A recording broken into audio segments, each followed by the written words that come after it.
With profound humble gratitude and love to all venerated enlightened masters, we bow to the Almighty in soulful gratefulness for gifting us with their holy blessed presence.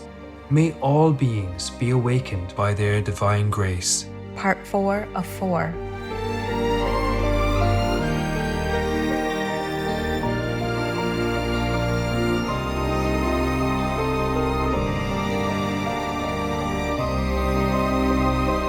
Etc. Our programs offer many languages. Please visit suprememastertv.com/schedule. Nos programas offrent plusieurs langues. Veuillez visiter suprememastertv.com/schedule. Nuestros programas ofrecen varios idiomas. Visiten suprememastertv.com/schedule. Acara kami menyediakan banyak bahasa. Silakan lihat suprememastertv.com/schedule. Happiness must be made over to the gods, for the perfect life is for them alone. But since we hold that happiness is for human beings too, we must consider what this perfect life is. Please continue watching to hear readings of the wisdom of philosopher Plotinus, vegetarian.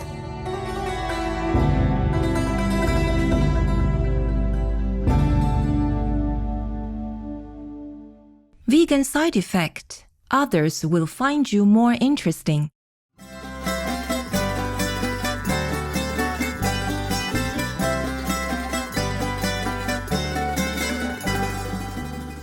Kiretismata means greetings in Greek. I am Nicholas. The peace-loving people of Corfu are glad to see that you have chosen the compassionate vegan lifestyle. May you and your loved ones always be protected through God's blessing.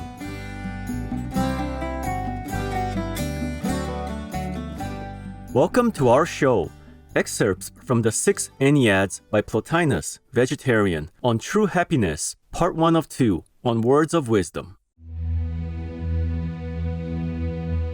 Plotinus was one of the most influential philosophers in antiquity after Plato and Aristotle. In his philosophy, there are 3 principles: the one, the intellect, and the soul. Historians of the 19th century invented the term Neoplatonism and applied it to Plotinus's philosophy.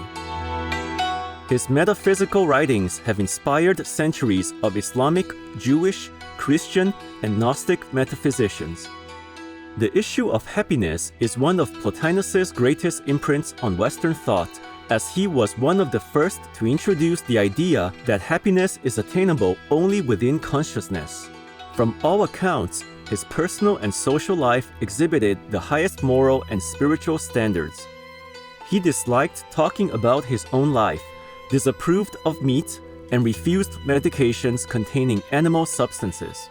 Plotinus's final words were, "Try to raise the divine in yourselves to the divine in the all."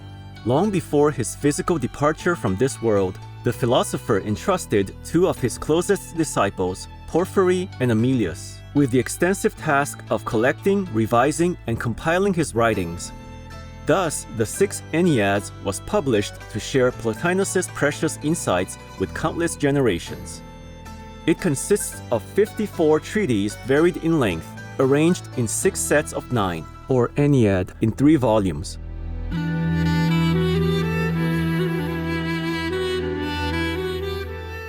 The Enneads are sorted by levels of sophistication, starting with the first Ennead, which emphasizes ethical topics.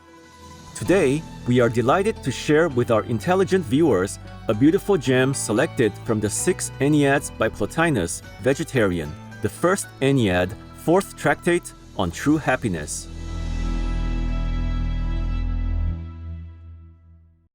The first Ennead, 4th tractate on true happiness, section 1.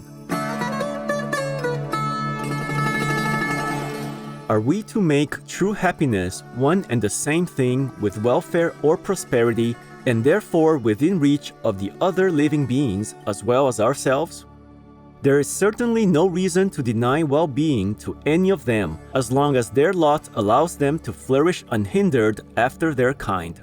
Whether we make welfare consist in pleasant conditions of life or in the accomplishment of some appropriate task, by either account, it may fall to them as to us. for certainly they may at once be pleasantly placed and engaged about some function that lies in their nature. Take for an instance, such living beings as having the gift of music, finding themselves well off in other ways, they sing too, as their nature is, and so their day is pleasant to them. And if even we set happiness in some ultimate term pursued by inborn tendency, then on this head too, we must allow it to animals from the moment of their attaining this ultimate. The nature in them comes to a halt, having fulfilled its vital course from a beginning to an end. But, to begin with, it is surely unsound to deny that good of life to animals only because they do not appear to man to be of great account. And as for plants, we need not necessarily allow to them what we accord to the other forms of life, since they have no feeling. It is true, people might be found to declare prosperity possible to the very plants. They have life, and life may bring good or evil. The plants may thrive or wither, bear or be barren. No, if pleasure be the term, if here be the good of life, it is impossible to deny the good of life to any order of living things. If the term be inner peace, equally impossible too if the good of life be to live in accordance with the purpose of nature.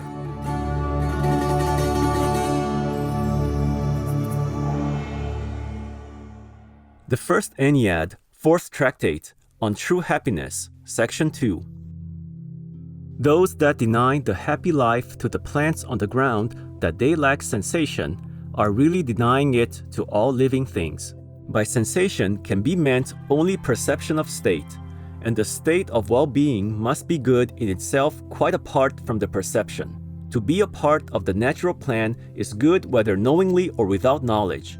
There is good in the appropriate state even though there be no recognition of its fitness or desirable quality, for it must be in itself desirable. This good exists, then is present, that in which it is present has well-being without more ado.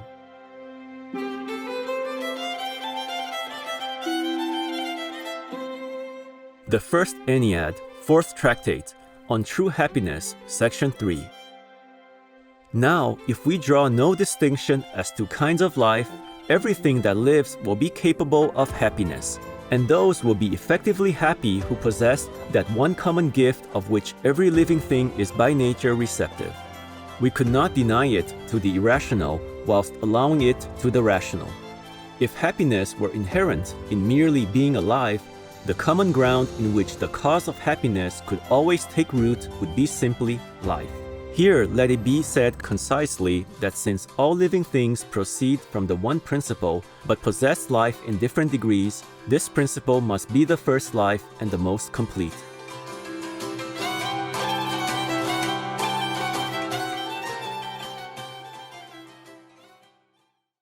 The First Ennead, Fourth Tractate, on True Happiness, Section 4.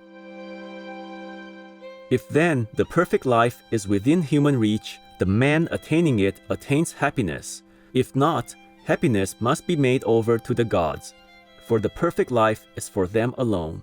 But since we hold that happiness is for human beings too, we must consider what this perfect life is.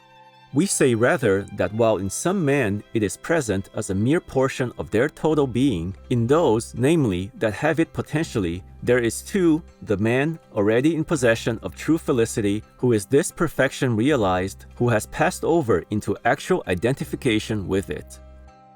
All else is now mere clothing about the man, not to be called part of him since it lies about him unsought.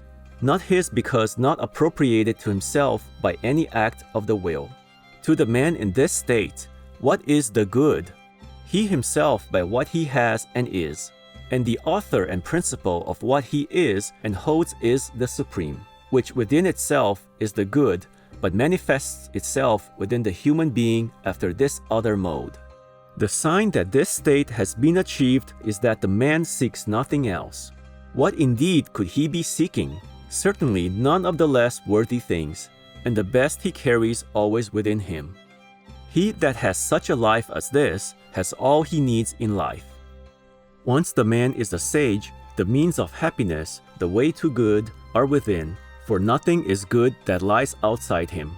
Anything he desires further than this, he seeks as a necessity, and not for himself, but for a subordinate, for the body bound to him, to which, since it has life, he must minister the needs of life, not needs, however, to the true man of this degree. He knows himself to stand above all such things, and what he gives to the lower, he so gives as to leave his true life undiminished. Adverse fortune does not shake his felicity. The life so founded is stable ever. Suppose death strikes at his household or at his friends, he knows what death is, as the victims, if they are among the wise, know too. And if death taking from him his familiars and intimates does bring grief, it is not to him, not to the true man, but to that in him which stands apart from the supreme, to that lower man in whose distress he takes no part.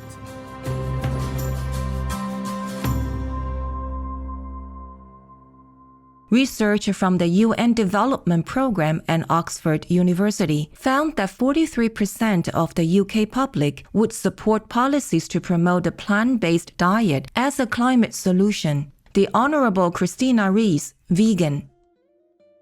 Noble viewers, we hope you enjoyed our show today. Please join us again tomorrow for part 2 of this program with more of Plotinus's philosophical insights. Coming up next is Loving the Silent Tears, the musical, part 4 of a multi-part series, right after Noteworthy News. May your lives be blessed with God's love and bliss. Our programs offer many languages. Please visit suprememastertv.com/schedule and suprememastertv.com/WOW.